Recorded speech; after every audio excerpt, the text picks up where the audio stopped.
শেষ মুহূর্তে রীতিমতো একটা চমকই দিয়ে বসলেন বাংলাদেশ ন্যাশনাল টিমের কোচ হাভিয়ার কাবরেরা।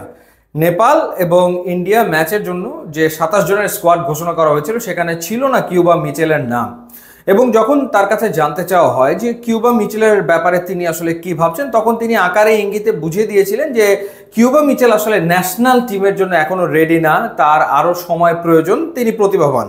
এভাবে তিনি আসলে বিষয়টাকে ব্যাখ্যা করেছিলেন। সেই কিউবা মিচেলকেই তিনি দলে ডেকেছেন, একই সাথে মোর্শেদ আলীকেও দলে ডাকা হয়েছে। কারণটা কি? কারণ হচ্ছে স্কোয়াডে দুজন ইনজুরিতে পড়েছেন, একজন ডিফেন্ডার রহমত মিয়া এবং আরেকজন হচ্ছে মিডফিল্ডার ইব্রাহিম। এই দুজন ইনজুরিতে পড়ার কারণে ব্যাকআপ হিসেবে ডাকা হয়েছে কিউবা মিচেল এবং একই সাথে মোর্শেদ আলীকে।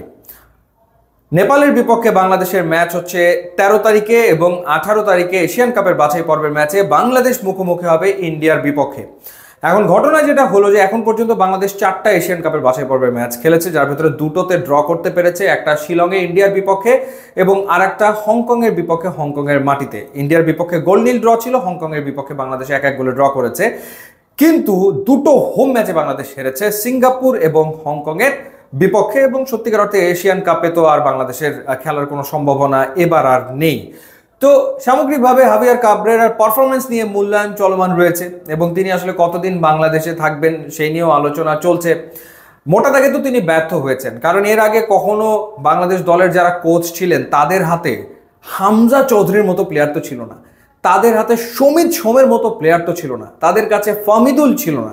সো এবার আসলে বাংলাদেশের ফুটবল ফ্যানরা তারা আশায় বুক বেঁধেছিল যে হামজা আছে, সমিত আছে, ফামিদুল আছে, তাহলে এবার একটা সম্ভাবনা বাংলাদেশের রয়েছে এশিয়ান কাপে খেলার, কিন্তু সেটা হয়নি।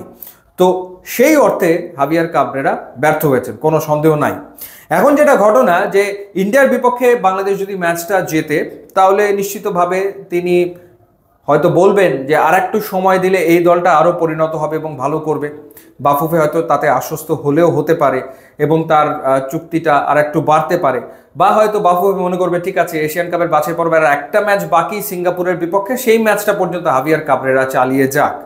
এবং যেহেতু এক ধরনের চাপ তার উপরে রয়েছে পারফরমেন্স জনিত এবং একই সাথে তার যে টিম সিলেকশন এবং তার যে ট্যাকটিক্স সেটি নিয়ে, সেই কারণে হয়তো তিনি ফার্দার আর কোনো বিতর্কের জন্ম দিতে চাননি, বরং তিনি কিউবা মিচেলকে দলে নিয়ে এক রকমের একটা ইতিবাচক একটা পরিবেশ তৈরি করার চেষ্টা হয়তো করেছেন। যদিও বলা হচ্ছে যে টিম ম্যানেজমেন্টের দিক থেকেও এক রকমের প্রেশার ছিল কিউবা মিচেলকে দলে রাখার ক্ষেত্রে, এবং সেটি রীতিমতো শুনতে বাধ্য হয়েছেন হাভিয়ার কাবরেরা। ফাহমিদুল যেহেতু কার্ড সমস্যার কারণে খেলতে পারবেন না ভারতের বিপক্ষে এই ম্যাচটাতে, তিনি স্কোয়াডে আসলে নেই।